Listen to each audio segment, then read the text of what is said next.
हमने जंग का ऐलान किया था, हमने जंग का ऐलान किया था। झूठ बोलते हैं पार्लियामेंट में 30,000 बच्चों को सरकारी नौकरियां दी। यही भी पहाड़ियों की ये रियासत, इसको तोड़ करके मामूली सी यूनियन टेरिटरी बना दिया। बात कर रहे हो जम्मू दे डोगरे दी, सब तो ज्यादा बेकदरी हुई है इसमें कि जब पहले इन्होंने हिंदू मुस्लिम को लड़ाया, जब वहां पेट में नहीं भरा तो इन्होंने भाई को भाई से लड़ा दिया। 5 अगस्त 2019 के बाद मैं आप पत्रकार मित्रों को यह बात बता दूं कि हमने जंग का ऐलान किया था कि जो 5 अगस्त 2019 को भारतीय जनता पार्टी ने गैर आईनी तरीके से, हमारी अनकॉन्स्टिट्यूशनल तरीके से, हमारी 200 साल पुरानी रियासत, महाराजा हरि सिंह जी की रियासत, हमारे डोगरों की रियासत, हमारे बुजुर्गों की विरासत, जिसमें हिंदू मुस्लिम सिख ईसाई गुज्जर बकरवाल चिनाब वैली पहाड़ियों की ये रियासत, इसको तोड़ करके मामूली सी यूनियन टेरिटरी बना दिया। हमने जंग का ऐलान किया था कि ये जो है, हम इसका अपना रियासत का दर्जा, स्पेशल स्टेटस 370 35 से स्टेट सब्जेक्ट और जिन शर्तों के ऊपर इल्हाक, इंस्ट्रूमेंट ऑफ असेशन की शर्तें, ये सब वापस लेकर के आएंगे। इसीलिए तो मेहरबानी सुप्रीम कोर्ट ने ये हम पे की है कि 1,30,00,000 अवाम की पहचान, शनाख्त, आइडेंटिटी, कल्चर, डेमोग्राफी बचाने के लिए हमारे सुप्रीम कोर्ट ने हमारे ऊपर एक इनायत की है। और जम्मू का बच्चा बच्चा, कश्मीर का बच्चा बच्चा, जम्मू कश्मीर लद्दाख पीओके गिलगित बल्टिस्तान का बच्चा बच्चा जो जम्मू कश्मीर का हिस्सा है, भारत का हिस्सा है, वो सुप्रीम कोर्ट की ओर देख रहा है और उसका शुक्रगुजार है कि उन्होंने इतनी बड़ी बेइंसाफी जो हमारे आइडेंटिटी, कल्चर और वजूद, पहचान को मिटाने के लिए भारतीय जनता पार्टी ने की, उसके खिलाफ आई है। व्हाट इज दिस कतर, क्या मजाक है? अरे आपके बुजुर्ग, देखिए मैं इस बात के एक शेर के साथ इसका जवाब दूंगा। अगर बेटा नालायक हो तो धन को खतरा है, अगर बेटा नालायक हो तो धन को खतरा है, अगर नेता नालायक हो तो वतन को खतरा है। आप बताइए हमारे बुजुर्ग तुम्हें अब ये देखने वाले करेंगे, ये जो जम्मू के डोगरे लोग इसका फैसला करेंगे। चिनाब वैली, पीर पंजाल, यार आप कैसी बात कर रहे हो? जम्मू दे डोगरे दी, सब तो ज्यादा बेकदरी हुई है इसमें।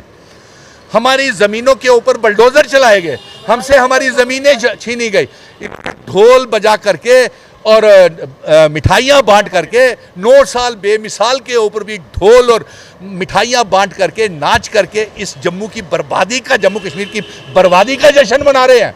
हम इनसे पूछना चाहते हैं आप किस बात का जश्न मना रहे हैं कि आपने 30 लाख बेरोजगार नौजवान पैदा कर दिया यहाँ पे? किस बात का जश्न मना रहे हैं कि 5 अगस्त 2019 के बाद 10,000 जम्मू कश्मीर की बेटियां लापता हैं? झूठ बोलते हैं पार्लियामेंट में 30,000 बच्चों को सरकारी नौकरियां दी। यही पार्लियामेंट में बोला ना। मैं आपसे पत्रकार बंधु हूं, आपसे पूछता हूं कि आपके परिवार में और जो देखने वाले हैं ये बताएं कि जम्मू के लोगों को कितनी नौकरियां, परिवारों को कितनी नौकरियां मिली? कि वो जम्मू कश्मीर की आवाम बहुत खुश है, इस तरह से पहाड़ियों को ऐसे स्टेटस दिया, कितने खुश हो गए? देखिए वो तो पहले भी गुमराह कर रहे थे, वो तो तब भी 5 अगस्त 2019 को भी गुमराह किया, आज भी गुमराह कर रहे हैं। उनके पेरोल के ऊपर मैं तो कई आप पत्रकार मित्र ही अभी मुझसे पूछ रहे थे कि कुछ पत्रकार भी आज इस पार्टी बने हुए हैं 370 के लिए। नहीं, आप नहीं चाहते कि पहाड़ी में के सवाल ये है कि जब पहले इन्होंने हिंदू मुस्लिम को लड़ाया, जब वहां पेट में नहीं भरा तो इन्होंने भाई को भाई से लड़ा दिया। जब वहां भी दिल नहीं भरा तो ऐसे ऐसे बिल, अनपार्लियामेंट्री बिल वहां पार्लियामेंट में इंट्रोड्यूस कर रहे हैं। सुन लीजिए, बोला ना, मैंने बोला ना, इससे पहले आप दोनों भाइयों को बिठाते, समझाते, उनसे बातचीत करते, आपने तो नफरत पैदा कर दी, आपने तो दिलों में दरारें पैदा कर दी, आपने तो वो लकीर खींच दी जो 1947 में। पत्रकार मित्र आप अच्छी तरह से जानते हैं, आप तो सारा दिन देखते रहते हैं, आपका तो ऑनलाइन सारा सिस्टम है। देखिए सुप्रीम कोर्ट से हमें पूरी पूरी उम्मीद है और वो हमें 1,30,00,000 अवाम को इंसाफ देगा। वो इंसाफ देगा जो ये सुप्रीम कोर्ट में को भी ये इन्होंने एफिडेविट दायर किया था, उसको नामंजूर कर दिया कि ये तो कॉन्स्टिट्यूशनल मसला है, संविधानिक मसला है। तो जब संविधान की बात आएगी तो इल्हाक की शर्तें भी बाहर आएंगी। जिन शर्तों के ऊपर इल्हाक हुआ था जम्मू कश्मीर का भारत के साथ, वो भी बाहर आएगी। उमर अब्दुल्ला की बात करी, नेशनल कॉन्फ्रेंस पार्टी है, हमारा एक ऑल पार्टीज़ का गठबंधन है, उसमें अवामी नेशनल कॉन्फ्रेंस भी है और जम्मू कश्मीर पीपल्स मूवमेंट भी है और अवामी नेशनल कॉन्फ्रेंस के मुजफ्फर शाह साहब और डॉक्टर हुसैन साहब और तारिगामी साहब।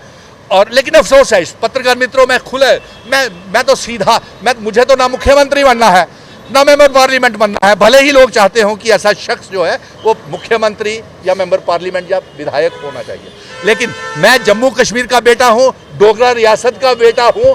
लेकिन अफसोस इस बात का आ रहा है कि उन पार्टियों ने जिन्होंने ये दावे किए, सुन लीजिए पत्रकार बंधुओं, जिन्होंने ये दावे किए कि 370 वापिस आना चाहिए, हम आने वाले सरकार बनाएंगे, अगला मुख्यमंत्री उनका होगा, उन लोगों ने मेरे मित्र गुलाम नबी आज़ाद जिसे इस सरजमीन ने कितना बड़ा नेता बनाया, महबूबा में थे जिसको इतना बड़ा नेता बनाया, उसके वालिद को भी इतना बड़ा नेता बनाया, अल्ताफ़ बुखारी जो कहते थे बेहतर से बेहतर वकील करेंगे, महंगे से महंगा वकील करेंगे, उन्होंने कोई वहाँ पे दायर पटिशन नहीं की हुई है। नंबर 2 महबूबा मुफ्ती ने भी नहीं की है जी, और नंबर 2 गुलाम नबी आज़ाद कहते थे कपिल सिब्बल उनकी तरफ से हैं। आज आप देख लीजिए कि नेशनल कॉन्फ्रेंस ने कहा कि वो तो कपिल सिब्बल तो हमारी तरफ से हैं।